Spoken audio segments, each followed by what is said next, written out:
நேத்து கூட உங்களுக்கு பாத்தீங்க. இப்ப ஐயா என்ன மேல கோவம்னா மன்னிச்சுங்க. அப்பா கிட்ட மன்னிப்பு கேட்கறது தப்பு கிடையாது.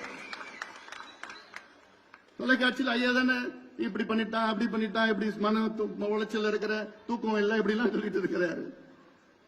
அது நேர்ல உங்ககிட்ட சொல்லலாம், எங்கிட்ட சொல்லலாம், எல்லாம் பண்ணிட்டு போலாம். அதுக்காக நான் தான் சொல்லிட்டேன், இதுல என்ன இருக்குது? நான் எந்த தப்பும் பண்ணல, ஆனாலும் நான் மன்னிப்பு கேட்டிருக்கிறேன். எனக்கு நோக்கம் இந்த கட்சி, இந்த சமுதாயம் அடுத்த கட்டத்துக்கு கொண்டு போகணும்.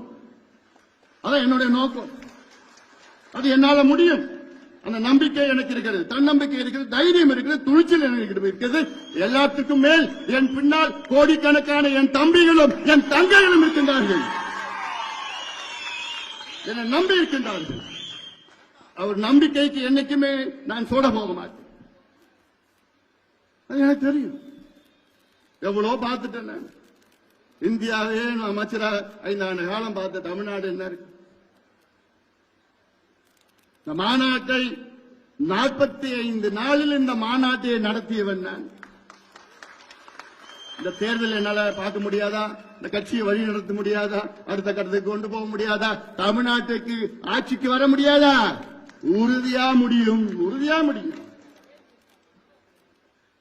நம்பிக்கை, தைரியம், துணிச்சல், செயல் திட்டம், திட்டங்கள் எல்லாம் நம்மிடம் இருக்கிறது.